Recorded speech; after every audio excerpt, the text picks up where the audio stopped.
Goeiemôre, dit is aan 19 Junie, vandag 2026, lesing 42 van die Groot Johannes Evangelie, boek 4. Opskrif van vandag se lesing, onthou Yeshua is nog besig om almal wat daar om hom sit te leer, maar meer pertinent Zorel, wat ons gesien het hoe ver weg hy van die waarheid was, 'n heiden, nie 'n benul gehad van wat eers in die Judeese opdragte gestaan het nie, maar nou is hy direk by Yeshua en hy word nou geleer. En hierdie lesing van vandag is net so belangrik vir ons as wat dit 2000 jaar gelede was vir al die mense wat in Yeshua se teenwoordigheid beland het. Dit is die kern van of ons besig is met sy werk of Satan se werk. En Satan se werk is nie altyd soos 'n draak wat hissend en blasend en vuurspoegend rondgaan nie. Die oomblik wanneer jy jouself verhef, dan is dit die brullende leeu, Satan, wat vanuit jouself opereer. En dit sal 'n mens altyd kan herken aan die werke van so 'n persoon. Maar baie keer herken ons dit nie aan onsself nie, want ons is nie bereid om diep met 'n borseltjie in die voue van ons hart in te gaan en die goed uit te skrob nie. Ons dink ons moet maar so wees, want ons is mos nou beter as ander mense. Maar hierdie eienskap van nederigheid is nie eers een van die 7 geeste nie. Dit is die voorwaarde vir al die geeste om in jou te werk. Daar op die bord, liefde, wysheid, werksame wil, orde, erns, geduld en barmhartigheid. Daai geeste kan nie werk as daardie lamp se staander nie op nederigheid gefestig is nie. Dan is jy nog altyd 'n wêreldmens en is jy nog altyd besig met die dinge van die wêreld en met die God van die wêreld. Nederigheid is ontsettend belangrik en kom ons lees wat sê Yeshua oor hierdie dinge. Die meester Yeshua. Maar nou volg nog 'n besondere belangrike lewensterrein. Eers daarop kan 'n mens in die siel die volledige geestelike wedergeboorte bereik, wat die waaragtigste triomf en die hoogste doel van die lewe is.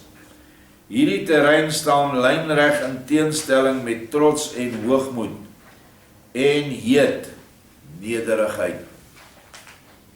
So baie kerke sê, ons is nou geestelik wedergebore.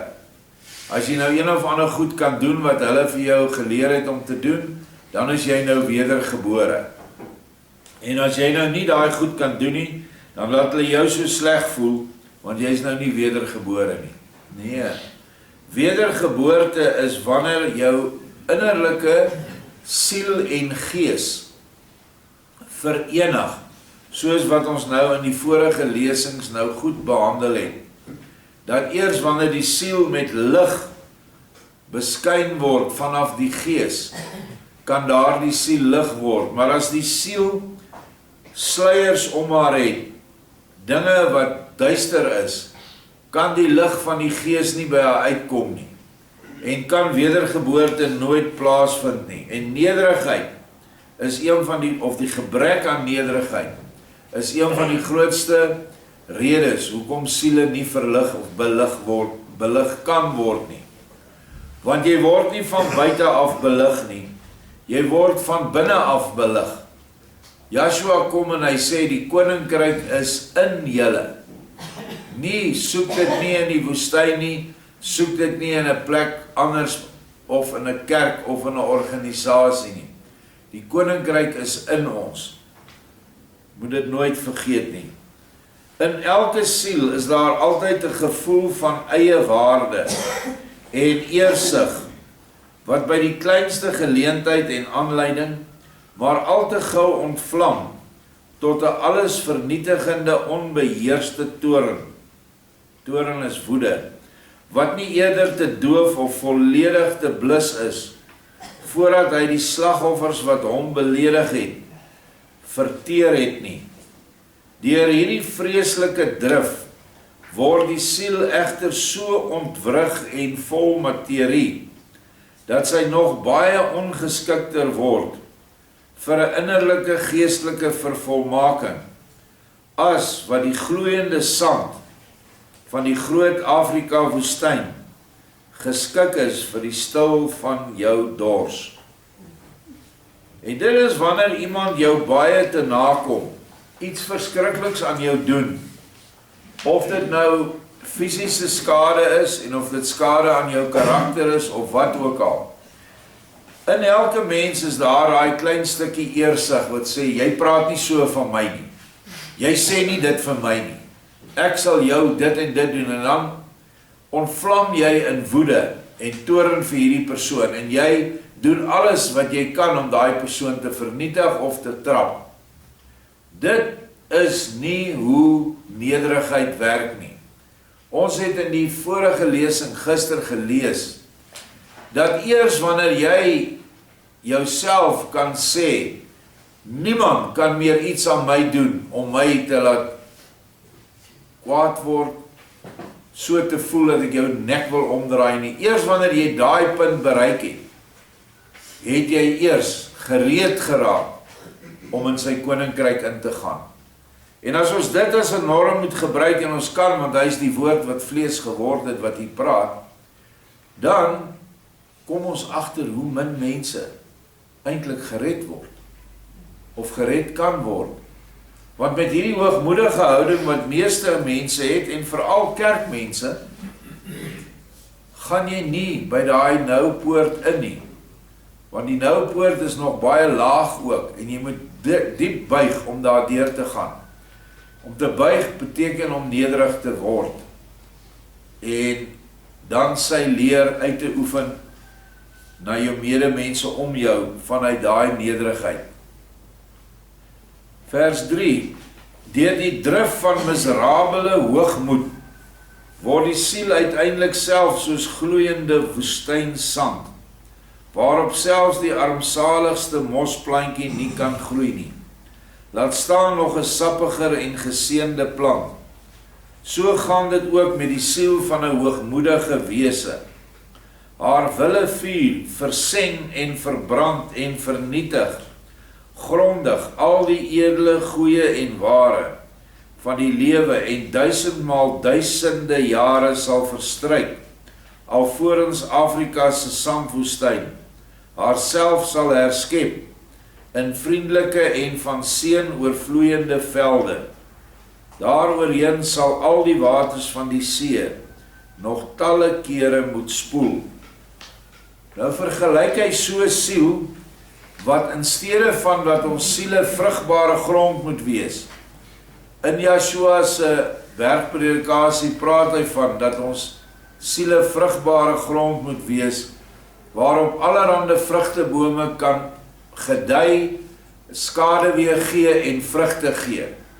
Dit beteken wanneer jou siel hierdie woorde van Yeshua kan opneem, en jy kan dit uitdra na jou naaste toe, sonder woede, sonder grimmigheid, sonder 'n suur gesig, soos wat ons van gister gepraat het, van mense wat gawes vir mense uitdeel met so 'n suur gesig. Hy sê jy moet 'n vriendelike gewer wees. Wanneer jy so is jou grond in jou siel, onthou dis al simbolies, is vrugbaar, en daar is genoeg water, om hierdie, water is die gees, om hierdie siel te laat produseer, goeie werke te laat doen. Maar 'n Afrika woestyn sand, weet ons tog nou, kan niks opgroei nie. Almal het prentjies van die Sahara al gesien. Niks kan daar groei nie, daar is net dooie sand. Dit is nie grond nie, dit is nie 'n struktuur nie, daar is nie lewe in daai goed nie. Die wind is verskriklik, dit reën nooit daar nie. Daar is party plekke in die Sahara waar dit vir honderde jare nog nooit gereën het nie. En as jou siel so lyk, vergeet daarvan, dat jy ooit gered gaan word. En hy sê, hier duisende der duisende jare, sal jy moet smag, terwyl jou siel soos 'n woestyn geword het hier op aarde, sal jy in so 'n woestyn smag aan die ander kant. Vir oneindige tye, totdat hy met die almag wat tot sy beskikking is, sonder om jou vrye wil te verander, dit reg gekry het om jou te verander. En dit is nie 'n baie lekker toestand waarin jy jouself kan indink nie. Jy kan dink hoe honger en hoe dors jy in daai toestand aan die ander kant sal wees in die hiernamaals. En tog is daar niks om te drink nie, en daar's niks om te eet nie, want alles wat jy aan die ander kant verbruik, moet uit jou eie siel voortkom. En as jou siel net Afrika sand is, gaan jy presies net dit kry. Hitte, koue, honger en dors, sonder enige moontlikheid op verandering. So hierdie les is vir ons belangrik vir die hiernamaals toestand. Vers 4, en nou kan ons hierdie goed kyk wat hy nou in die volgende hoofstuk sê, of in die volgende vers. Kyk maar vandag na die trotse konings van die wêreld. Kyk maar, vir al die wat nou vandag in oorlog gewikkel is, en sien wat 2000 jaar gelede deur hom gespreek is, nou so duidelik voor ons oë in vervulling gaan. Kyk eers na 'n trotse koning of president of eerste minister, wat ook al sy titel is, wat vanweë 'n kleinigheid deur sy buurman beledig word. Sy siel raak daardeur in vuur en vlam. Sy oë sproei toornige oplaaiende vlamme en onherroepelik klink dit. Die verskriklikste wraak aan die eervergete belediger. En die van ouds bekende treurige gevolg daarvan is 'n verwoestende oorlog, waarin honderdduisende hulle vir hulle trotse en oormoedige koning op die ellendigste wyse moes laat verskeur. Met groot welgevalle kyk die in toorn ontstoke koning dan vanuit sy tent na die ontsettende veldslae en moorde, en elke woeste krygsman wat die bevegte teenstander 'n groot gevoelige verlies kon toebring, beloon hy trots met goud en edelstene, en ek voeg hierby ook in vandag se tyd medaljes wat hy kry, of soos ons in Engels sê, a cut of the pie. En hierdie ding sien jy nou duidelik in die Israel-Palestynse oorlog, in die Israel-Libanese oorlog, en in die Israel-Amerika-Iranese oorlog. Jy sien hierdie leiers voor jou. Hulle haat hulle teestanders, dat hulle selfs uitspreek, hulle gaan hulle terugbom tot in, ek weet nie wat se tyd nie, in die oertyd. En hulle sê, maak dood, en hulle stuur hulle bomme in hierdie oorlog wat nou net, hulle sê verby is, maar ek glo dit nie, het hulle die eerste bomme van Amerika op 'n skool gegooi, wat duidelik gemerk is, wat jy met enige satelliet kon sien, dis 'n skool vir meisies, jong meisies, en hulle het 164 gedood, omdat hulle haat vir hierdie mense, hierdie volk, hierdie Iranese, so groot was, wou hulle die maksimum pyn toebring. En verder sien ons al die ander gruwels wat gedoen word, en dit alles het sy ontstaan uit 'n koning, 'n president en 'n eerste minister, leier van 'n land, wat self hierdie gees van hoogmoed dra. Niemand kan vir hom iets sê nie, hy luister ook na niemand behalwe hulle wat sy voetsole lek, dit maar so sê, om ordentlik te wees. Hy omring hom met sulke mense, en hulle is maar te bly om daar te wees, en vir hom te dien.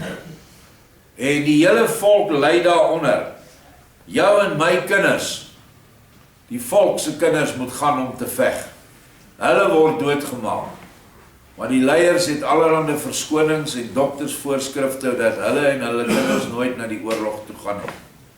Dit is hoe dit in die wêreld lyk, dit is hoe dit in die 2 wêreldoorloë gelyk het, en wat aangehits was deur 'n volk, die Joodse volk, die Zionistiese volk, se ontsaglike haat vir Duitsland. En moenie 'n fout maak nie. Die oorlog, die laaste wêreldoorlog is deur dieselfde Jood begin as wat vandag se oorlog in die Midde-Ooste begin is. Duitsland wou nooit oorlog toe gaan nie, maar daar is genoeg koerantberigte waar staan die Jode verklaar oorlog teen Duitsland. Duitsland het almekaar missies gestuur na Engeland toe om vrede te behou, te sê kom ons sluit 'n verdrag dat ons mekaar nie gaan aanval nie. Maar die Jode voet so lekker daar in Engeland, Winston Churchill, was omgekoop deur die Jode om die oorlog te begin. En so het Amerika ook die oorlog ingegaan, ook omgekoop deur hierdie selfde nasie, wat niks ontsien om mense, veral blankes, mekaar te laat doodmaak nie. Dit is hulle absolute toppunt. As die blankes mekaar kan doodmaak totdat daar niks oor is nie, dan heers hulle oor al die basternasies. En mense moet hierdie goed sien. En Joshua wys dit vir ons nou op groot skaal. Maar ook is dit baie belangrik dat in ons eie gemeenskap, waar ons omgang het met mense soos op hierdie plaas, en mense buite die plaas, en jou eie gesin, dat jy nie hierdie tirannieke hoogmoedsgees uitdra nie, dat jy soos 'n woestyn is, wat geen vrugte kan dra nie. Ons moet elkeen daarop let. Wanneer so 'n koning, deur sy oorweldigende mag, al nagenoeg alles van sy belediger ontneem het, vind hy dit nog lank nie genoeg nie. Hy wil homself ook nog voor sy oë gruwelik gemartel sien. Daarteen help geen bid en smeek nie. En wanneer die belediger voor die oë van die trotse koning onder die vreeslikste en pynlikste martelings gesterf het, word sy liggaam bovendien nog afskuwelik vervloek en as voer vir die rawe uitgestrooi, en nooit keer in die diamanthart van so 'n koning iets van berou terug nie. Inteendeel, die toren of die gloeiende woestyn van Afrika bly aan elkeen die vreeslikste dood bring wat dit ooit sou waag om ook maar die plek waar die trotse koning staan nie die hoogste eer te betoon nie. En selfs hierdie paragraaf is so typering van wat vandag gebeur. Mense word op gruwelike wyse met vuurpyle en met hommeltuie, drones vermoor. Die mens word geteken, nie militêre installasies en ander plekke van belang in 'n oorlog nie. Hulle teiken die mense. Ons het nou die dag daarvan gepraat, hoeveel kindertjies onder 5 jaar se lykies word gekry, dan is hulle kele afgesny. Dokters getuig dat daar in Palestina kinders met skietwonde inkom. Alles kopskote en hartskote. Dit is nie 'n koel wat net rondgegaan het en die kind per ongeluk getref het nie. Hulle is semier tereggestel. En daai soldate sal dit nie doen as hulle nie deur hulle offisiere en hulle offisiere deur hulle leiers instruksie gegee is om dit te doen nie. En so word 'n hele volk vervul met haat vir sy medemens deur 'n leier wat dit begin het. En dit is soos 'n gees wat in 'n volk is. En so kan jy vandag, as ek Israel as 'n voorbeeld kan noem, die Jode, dan is hulle gees van ander mense is goyim of diere. Net 'n Jood is 'n mens. Dan vervul dit die hele volk. En die hele volk staan dan skuldig voor Vader, want dis nie wat ons moet doen nie. Dis nie die opdrag wat ons gegee is nie. 'n Opdrag van naaste liefde tussen volkere moet gehandhaaf word. Een volk moenie 'n ander volk te nakom nie. In ons land se geskiedenis Wanneer 'n volk teen ons volk opgetree het, teen die boerevolk, byvoorbeeld die swartes wat dan plase ingeval het en vee gesteel het en mense vermoor het, is daardie volkere gejag en hulle is reggesien. Maar met die meeste swart inheemse volke hier in Transvaal, en hier's nogal baie gewees, het hulle in vrede met die boere geleef. Paul Kruger was 'n man wat met al hierdie volkere vredesverdrag gesluit het, of die vrede in stand gehou het. So by so dat daardie volkere vandag nog hulle grondgebiede het, soos die Shangaans daar bo in Noord-Transvaal, die Tsongas, die Wendas, die Sotos, ja, en dan nog ander kleinere stamme. Hulle het nog almal hulle grond. Hulle het geen reg gehad om op enige grond buite hulle grond nie, want hulle is natuurlik nou oor die hele Suid-Afrika versprei. Maar dit is wat ware naaste liefde beteken, dat jy met verskillende volke in vrede kan saamleef, sonder om van sy afgode gebruik te maak, sonder om te doen wat hulle doen, want het is baie belangrik dat ons ten alle tye op hierdie aarde ons eie identiteit behou en ons eie geestelike godsdienst beoefen. Hy sê in vers 6, so koning het natuurlik ook nog wel 'n siel, maar hoe sien sy daaruit? Hoe lyk sy? Ek sê vir jou, erger as die gloeiendste plek in die groot Afrika sandwoestyn. Dink jy dat so 'n siel ooit verander sal kan word in 'n blomtuin of 'n boomtuin van Elohim se hemele? Ek sê vir jou, Afrika se woestyn sal 1000 maal eerder die heerlikste datels, vye en druiwe voortbring, as wat so 'n siel ook maar die kleinste druppeltjie van die hemelse liefde sal ken. En in ander woorde sê hy dat so 'n siel reguit na hierdie aardse lewe na die onderste hel toe gaan. En in die onderste hel is daar weggebere vir hulle wat nooit ooit sal verander nie.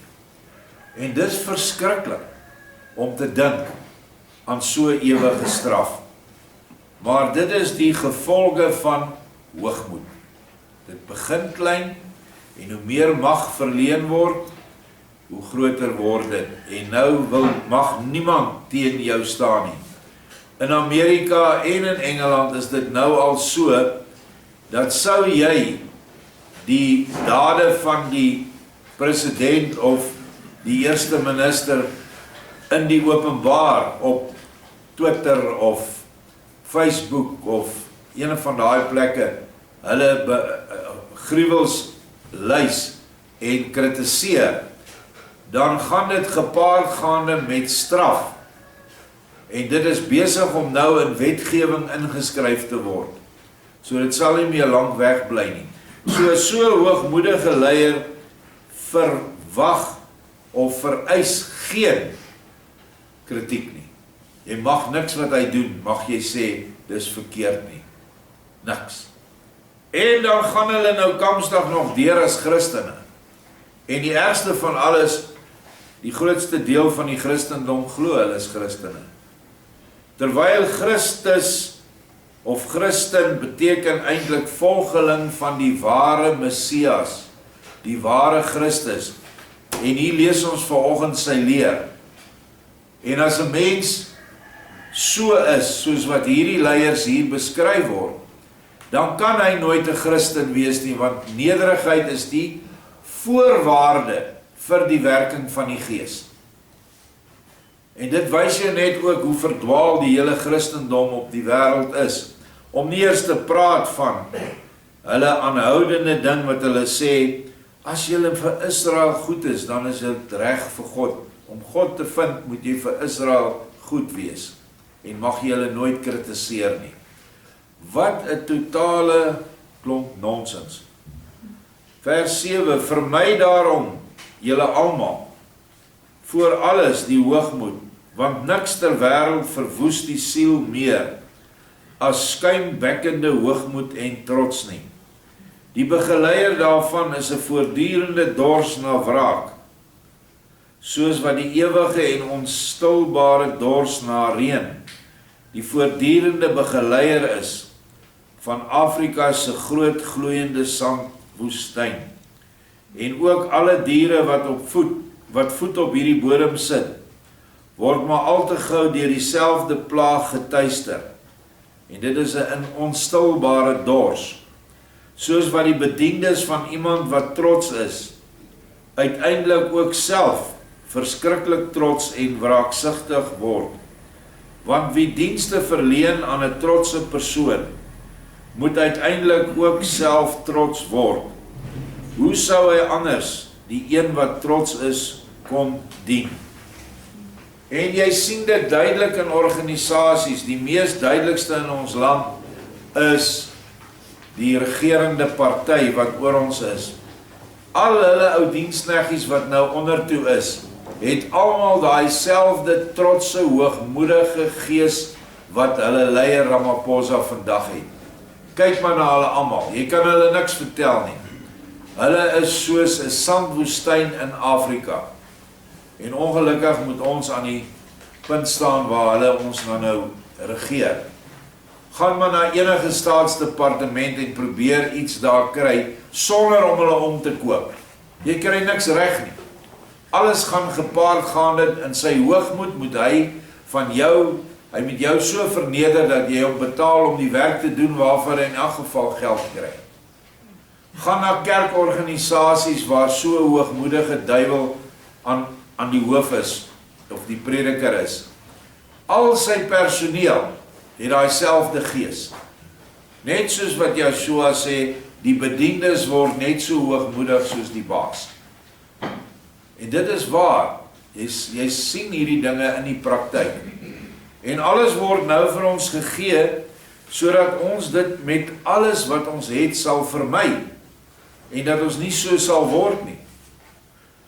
Dat ons vrugbare siele sal hê, wat vir mense wat skadu nodig het, en mense wat die vrugte van die gees, wat kos, klere, behuising, die waarheid nodig het, dat ons dit vir hulle met liefde sal gee, en dat ons nie 'n skroeiende sandwoestyn toestand vir hulle gee nie, wanneer hulle iets vra nie.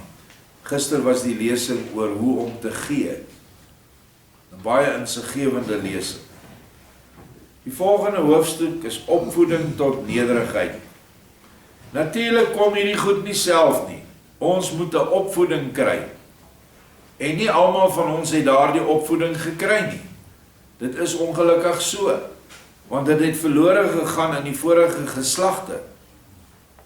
Nou sê Joshua in hoofstuk 83, maar hoe kan 'n mens hom dan beskerm teen hierdie allergrootste ondeug, terwyl die kiem daarvoor tog in elke siel aanwesig is, en heel dikwels by kinders reeds ver deurgedring is.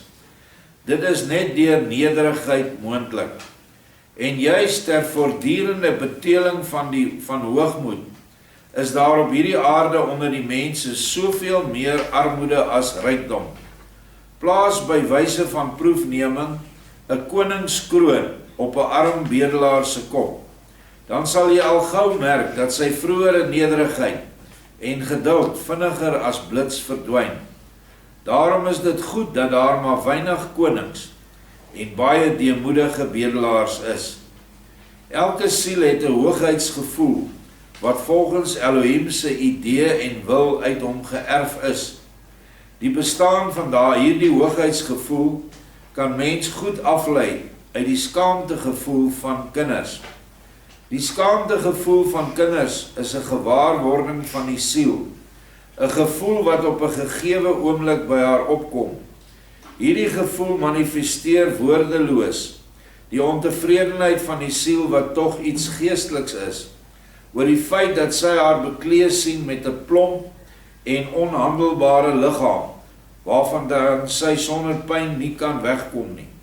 Hoe teerder en gevoeliger die liggaam van 'n siel is, des te sterker sal ook haar skaamtegevoel wees. As 'n goeie opvoeder van die kleintjies nou die kuns verstaan om hierdie onuitroeibare gevoel te omvorm tot ware nederigheid. Dan word hierdie gevoel vir die kind 'n beskermgees en plaas hy die kind op die pad waarop hy, as hy daarop verder gaan, maklik al vroeg tot geestelike volmaaktheid kan kom. Maar as die leiding van hierdie aangebore gevoel ook maar enigsins van die regte rigting afwyk, kan dit dadelik aanleiding gee tot hoogmoed en trots. En dit kan ons so duidelik sien in vandag se opvoeding en in vandag se kindertjies. As hulle nie hulle wil kry nie, sal hulle dit afdwing by daai ouers.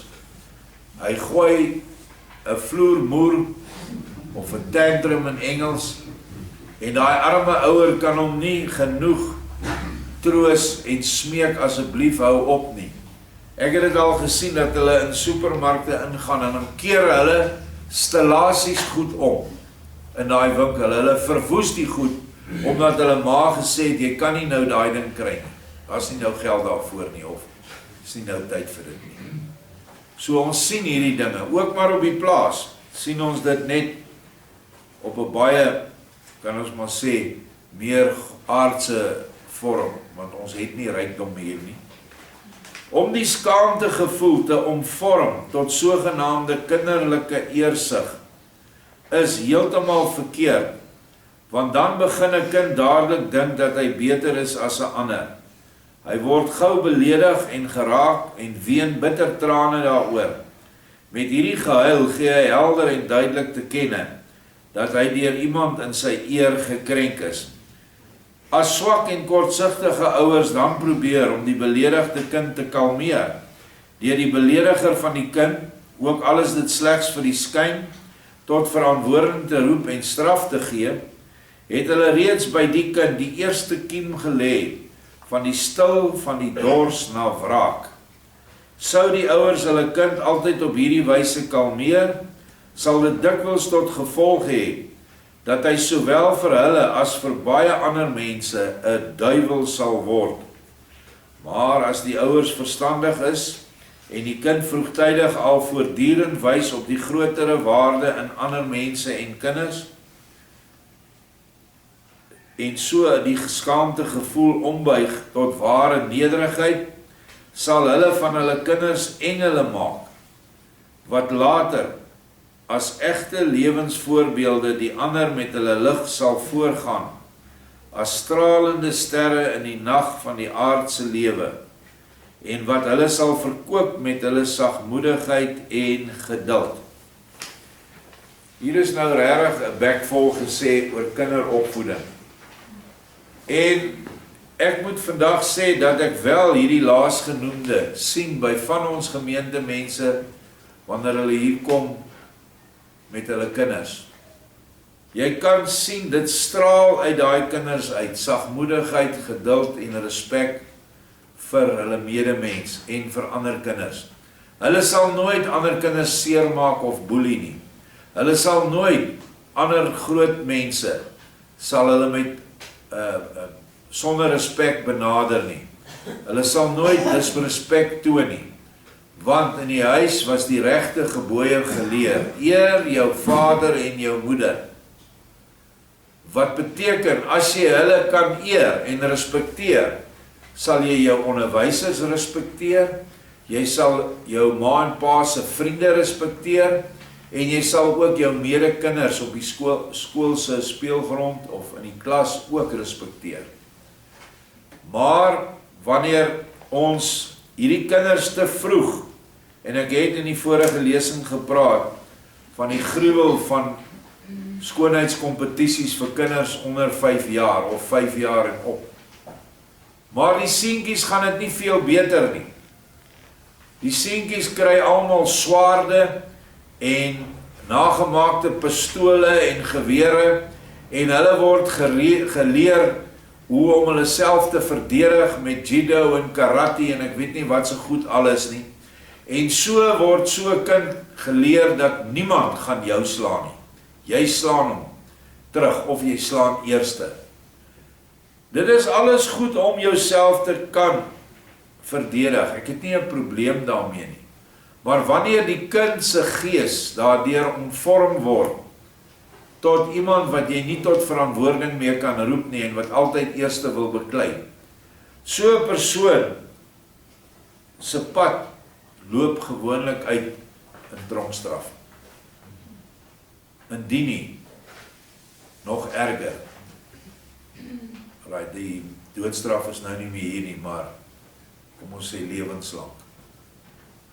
En by dogters wat so vroeg deur almal bewonder word as so mooi en so dit en so dat, moenie verbaas wees as jou dogter in 'n hoer uitdraai nie.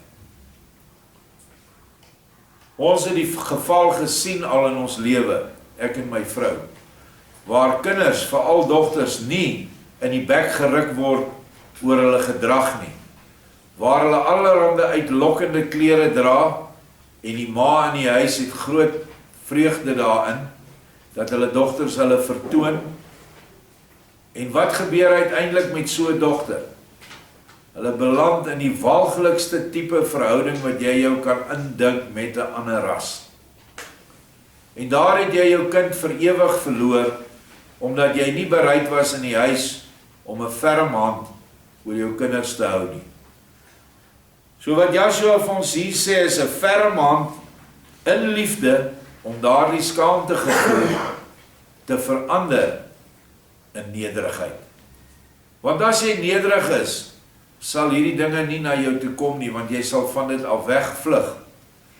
Seentjies sal nie onwelvoeglike voorstelle aan jou maak nie, want jy is nie vir hulle uitlokkend genoeg nie. Maar as jy adverteer, moenie verbaas wees dat jy 'n slagoffer word nie.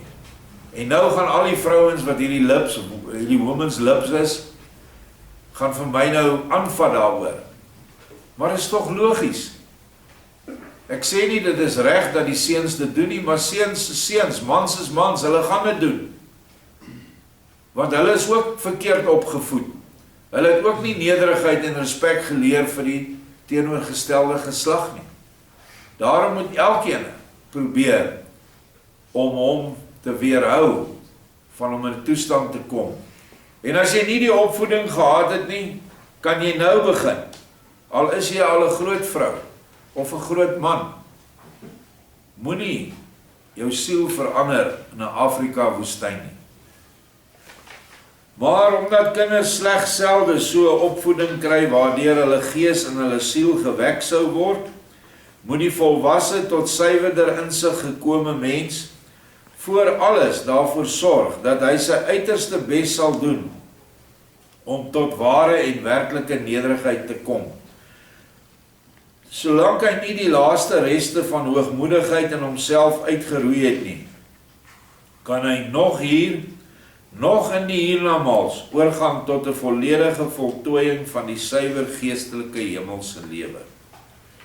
Wie by homself wil vasstel of hy volkome nederig is, moet hom innerlik afvra of daar nog iets is wat hom kan beledig.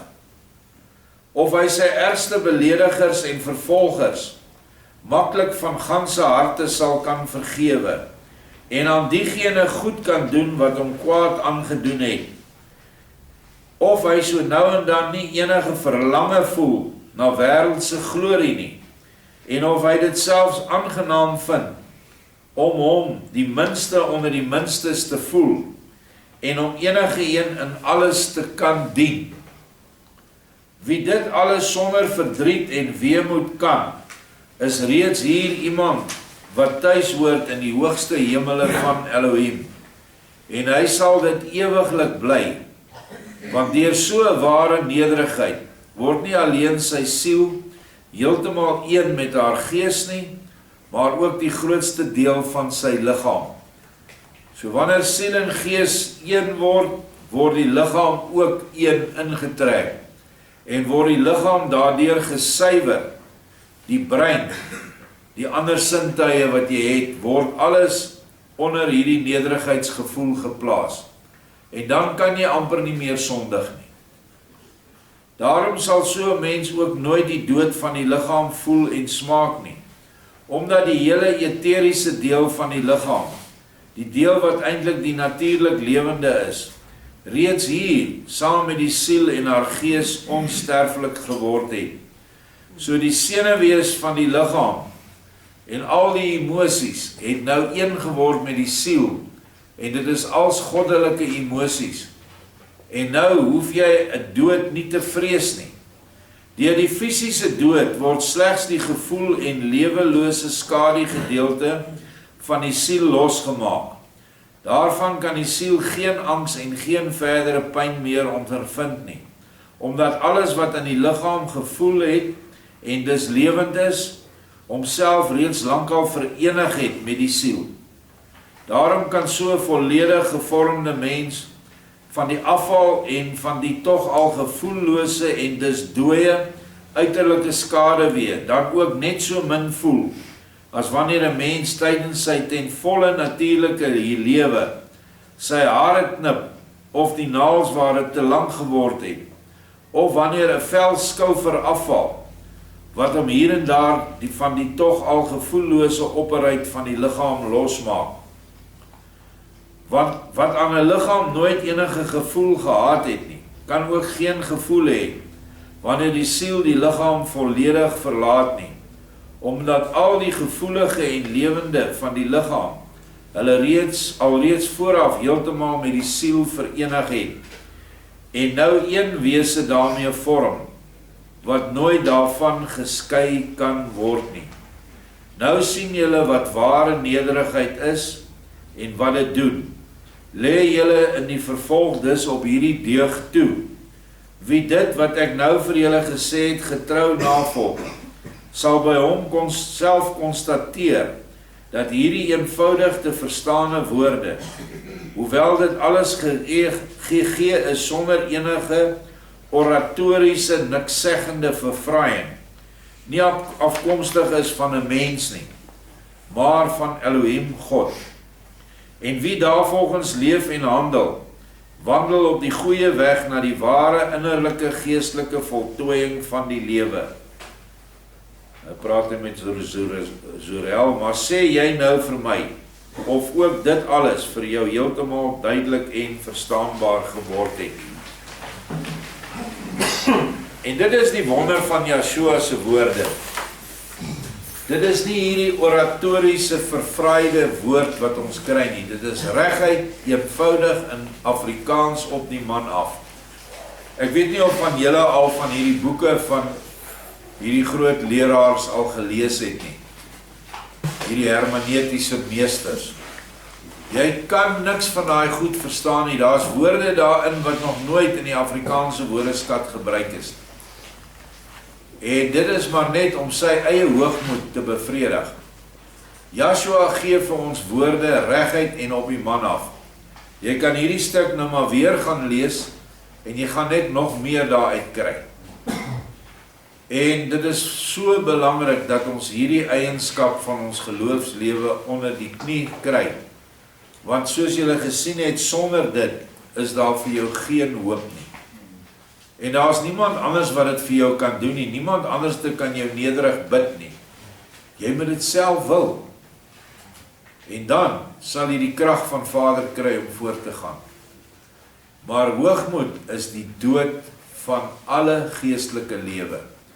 En wanneer jy dit bemeester het, hierdie nederige eenwording van siel en liggaam en gees, sal jou dood wees soos wat dit is om hare te sny. Waar die hare die liggaam is en nie vir jou verlaat. Jy sal geen gevoel van dood hê nie, jy sal geen angs hê nie, geen vrees nie. Jy sal net uit hierdie liggaam stap, begelei deur engelwesens en dalk familielede en in Yeshua se teenwoordigheid beland. En hy sal vir jou sê, salig is jy, welgedaan op aarde. Kom nou in die hemelse Vaderhuis in en kry van al die wonderlike dinge wat ek vir julle weggeberg het. Baie dankie.